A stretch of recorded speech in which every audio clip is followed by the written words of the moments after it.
ومن تشبہ بقوم فهو منهم، کہ بندہ کسی قوم کی مشابہت اختیار کرے کسی بھی شے، بذات میں، لباس میں، عقیدے میں، منہج میں، طریقے میں، انہی میں سے ہو۔ قیامت کے لوگ اٹھیں گے، جس قوم کا تشبہ اختیار کرو گی، یہودی ہوں یہودیوں کے ساتھ، عیسائی ہوں تو عیسائیوں کے ساتھ، مشرق ہو تو مشرقوں کے ساتھ، بدعتی ہو تو بدعتیوں کے ساتھ، جس کا تشبہ اختیار کرو گے انہی کے ساتھ ہوگا۔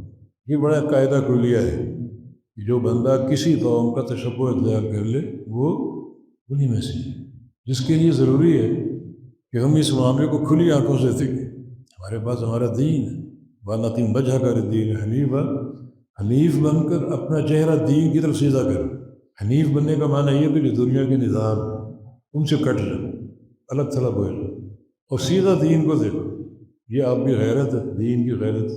امیر المومنین عمر بن الخطاب فرمایا کرتے رضی اللہ عنہ، نحن قوم اعزنا اللہ بالاسلام، ہم وہ قوم ہیں جن کی عزت اسلام میں ہے، ان طلبنا فی غیر اذلنا اللہ، اور اگر ہم عزت طلب کرنا چاہیں اسلام کے علاوہ کسی نظام، اس وقت جناب انگریزوں پہ توتی بول رہے ہیں، امریکہ اس کو سر فہرست، ان کی نخالی، ان جیسا بننے کی کوشش، اذلنا اللہ، اللہ ہم کو ذلیل کر دے۔